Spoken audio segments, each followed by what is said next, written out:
ఎవరి రాజధాని అంటే కందూరు చోళులు అని ఒక రాజవంశానికి సంబంధించిన రాజధాని. ఎప్పటి నుంచి అప్పటి వరకు మీకు 11, 12 శతాబ్దాలు, దాదాపుగా 200కు పైగా సంవత్సరాలు వాళ్ళు ముందు మహబూబ్నగర్ జిల్లాలోని కందూరు, ఆ తర్వాత కోడూరు, ఆ తర్వాత పానగల్లు, ఇలా వాళ్ళు పరిపాలించారు. కాకతీయులకు సంబంధించిన వాళ్ళు కాదు. చిట్ట చివర రుద్రదేవుడు ఏదైతే 1000 స్తంభాల గుడి వరంగా హనుమకొండలో ఉన్న 1000 స్తంభాల గుడిని 1166 సామాన్య శకంలో నిర్మించాడో, ఆ 1000 స్తంభాల గుడి శాసనంలో ఆయన పేర్కొంటాడు, నేను కందూరు చోళను కూడా జయించాను అని. అప్పటి నుంచి లేదు ఇక రుద్రదేవుడు దగ్గర నుంచి కందూరు చోళులు సామంతులు అయిపోయారు, వీళ్ళకి లొంగిపోయారు అనమాట. ఇక వాళ్ళు ఇండిపెండెంట్గా రూల్ చేయటం అనేది లేదు.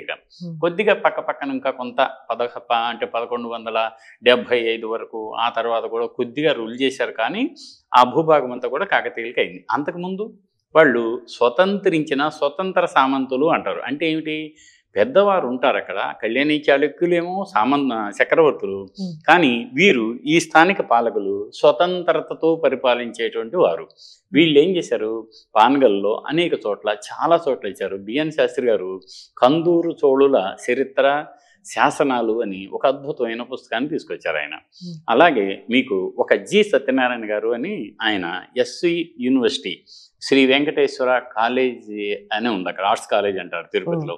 ఆ కాలేజీలో ఆయన ప్రొఫెసర్గా పనిచేశారు, డాక్టర్ జి సత్యనారాయణ గారు.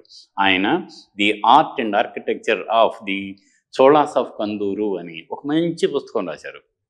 ఆయన వాళ్ళ పరిపాలనా భూభాగం, తర్వాత ఒక్కొక్క రాజులు, ఆ రాజుల అనువంశిక వంశవృక్షం, దాని తర్వాత వారి పాలనా కాలంలో నిర్మించిన దేవాలయాలు, తవ్వించిన చెరువులు, చెక్కించిన శిల్పాలు, వేయించిన శాసనాలు, ఇలా ఆనాటి సంస్కృతి వైభవ ప్రభావాలకు ప్రతీకగా నిలిచే ఒక అద్భుతమైన పుస్తకాన్ని ఆయన మనకు అందించారు.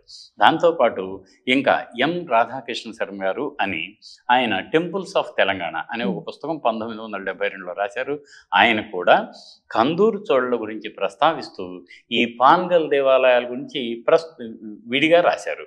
అంతేకాకుండా 2001వ సంవత్సరంలో పాన్గల్లో రాష్ట్ర ప్రభుత్వం పాన్గల్ ఉత్సవాలు అని జరిపాయి. ఆ సందర్భంగా బిఎన్ శాస్త్రి గారి సంపాదకత్వంలో పాన్గల్ దేవాలయాలపై చక్కటి వ్యాసాలు ఉన్నటువంటి ఉదయిని అని ఒక దాన్ని ఏమంటామంటే మనం ఉత్సవ సంచికని తీసుకొచ్చారు. దాని పేరు ఉదయిని.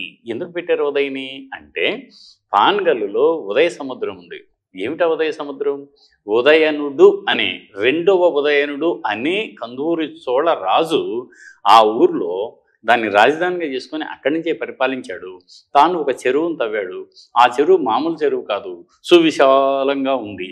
తీరాంధ్రం పోతే కానీ, లేక మీకు పశ్చిమ భారతం పోతే కానీ సముద్రాలు కనిపించవు మనకి. కానీ సముద్రాన్ని తలపించే ఒక చెరువును తవ్వాడు కాబట్టి దానికి తన పేరు మీద ఉదయాదిత్య సముద్రం, ఉదయ సముద్రం అనే పేరు మీద వచ్చింది.